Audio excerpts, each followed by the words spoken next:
Hi my beautiful bookish friends, I'm Bowen and welcome to my April wrap up. Now the month of April was very much all over the place for me. I went to Paris with my friend Becca and that was so much fun. I will link the video for that down in the description below. But I also had some life things that weren't that great that I was trying to deal with. And also, I was fighting the reading slump of my fucking life. The life stuff probably contributed to the reading slump, but I just couldn't really get into anything. Even the books that I really enjoyed, I just couldn't really get into. So there isn't actually going to be an official reading vlog for April because I wasn't really reading. I did manage to finish 8 books, but one of them was a novella that was 42 pages, so I don't even really know if that one counts. I mean, it counts on Goodreads, so I'm counting it, but for me, 8 books is not a lot. Now, I know that is a lot for some people, but I'm not out here trying to make it a competition. If you read 1 book, if you read no books, if you read 10 books, 20 books, 100 books in a month, you are a reader. So I'm trying to give myself a little bit of grace that it's not as much as I would like to have done, especially because I was trying to participate in the Magical Readathon, which is hosted by G over at Book Roast.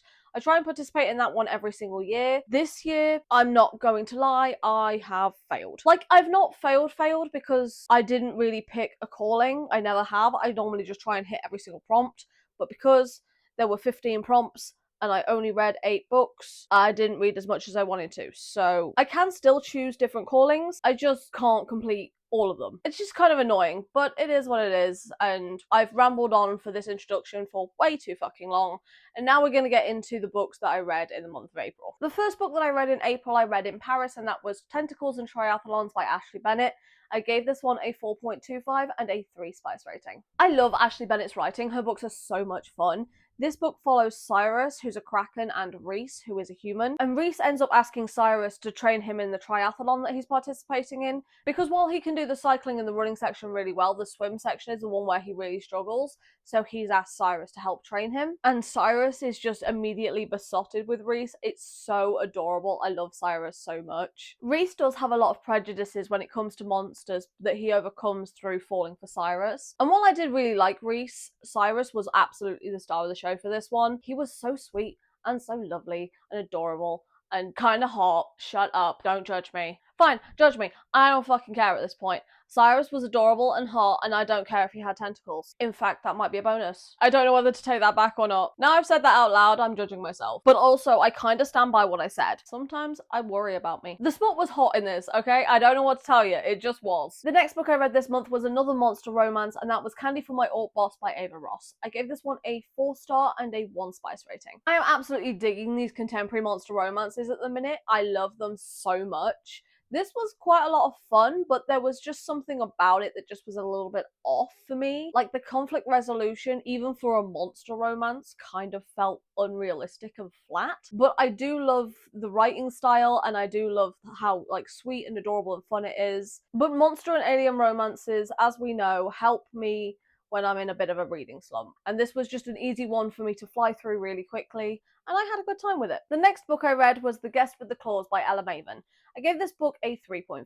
Now, I don't really know what I was expecting from this, but what I got was not what I was expecting, even though I don't know what I was expecting, because sometimes books be like that. The only thing I was really expecting was some form of romance, and this was a lot of plot and world building and backstory that sometimes was hard to follow. The female main character was 35 in this, and she acted very much like she was in her early 20s, maybe. She was very naive, a little daft, and I'm not saying people in their early 20s are daft, but they are naive. 35 years old, you should have had a little bit more life experience than whatever this one was doing. I wasn't expecting this to be quite as dark as it was, because the male main character watches her while she sleeps, unbeknownst to her, which is creepy and gives very Edward Cullen vibes. He drugs her drink, but to cure her hangover, but that still counts as drugging her. It's weird and creepy, and I didn't fuck with that. And it was just giving way too many red flags for me. Like, the plot and the backstory and the world building and everything else was interesting, but the relationship is what I came for, and that is the part that annoyed me, so I gave it a 3.5. It wasn't really for me, but sometimes I stumble across some weird books, and this was one of them. The next book I finished in April was King of Pride by Anna Huang.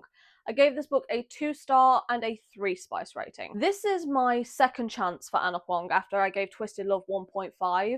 And I absolutely viscerally detest that book. I just don't fuck with her writing, apparently.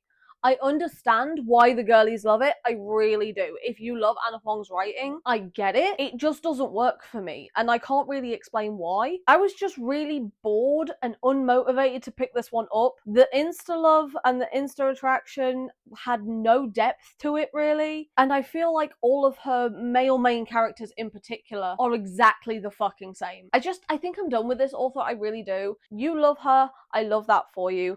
I'm mad that I don't like her because I love the covers of these books, and I love the covers of the Twisted series because they're just pretty and simple. I don't like the books, it makes me sad. The next book I finished was 40 Love by Olivia Dade. I gave this one a 4-star and a 2 spice rating. This is a cute little vacation romance between Tess and Lucas.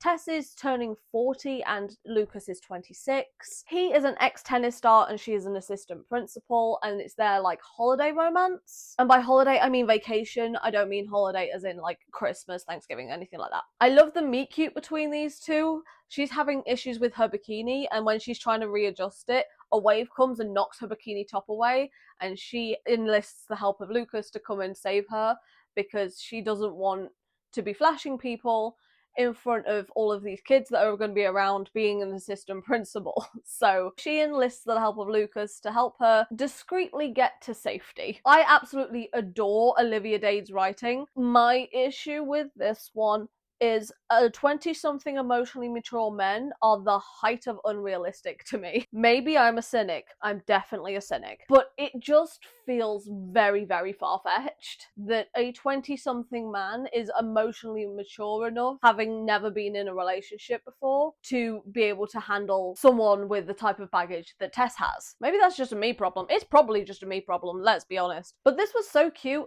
and a lot of fun. Now, if you've been on my channel before, you know that I'm not a big fan of age gap romances. I don't mind it as much if it's the woman that's older, which probably says something about me, but we're not going to look too far into that. But even this was too much for me. Like, it's a 14-year age gap. And while I get it that they're both adults, that's very much different places in your life between the ages of 40 and between the ages of 26.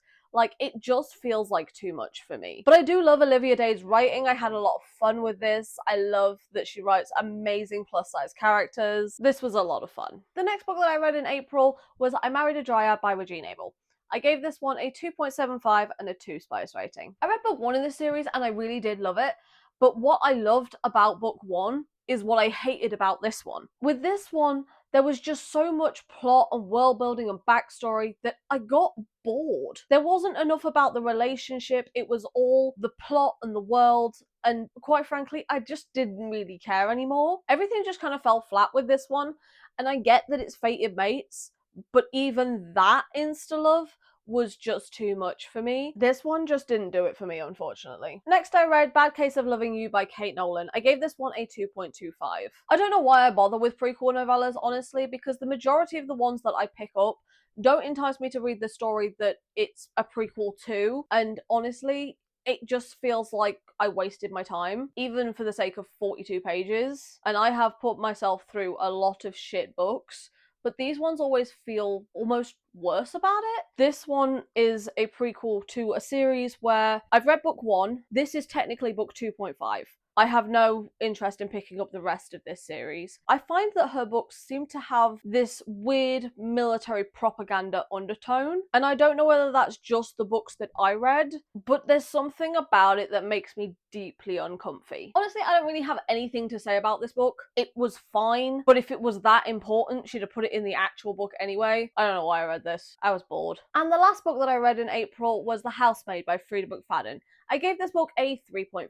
Now, I don't normally read thrillers. I actually think the last thriller that I read was Verity, maybe a year ago, year and a half ago, something like that. And this is also like a domestic thriller. And it's the same sort of thing where someone's been invited into the home of this married couple. The person that moved in has a thing for the husband and some weird shit's going on. Now, this book is split into 3 different parts. There's literally part 1, part 2, part 3. So the first part is like half of the book. So the first half is a lot of backstory and like character development and things like that. Part 1 I was kind of bored. Part 2, I was intrigued, and I was getting into it by part 2. Part 3, I was like, bitch. Now the chapters are really, really short, so it is such an easy one to just fly through. But because I didn't really get invested into it until at least halfway through the book, I don't really know as I would recommend it. I'm sure there are better thrillers out there, but I think in my lifetime, I've read less than 5. But I am certainly not the authority on thrillers. But I think it was decent enough for what it was. And that's all the books that I read in the month of April. So if you got this far into the video, then you can let me know in the comments down below what you do to get out of a reading slump. Or if you just want to leave an emoji, leave the octopus emoji in the comments down below. But for now, thank you so much for stopping by. It has been lovely having you here. And I hope to see you in another video coming very soon. Bye.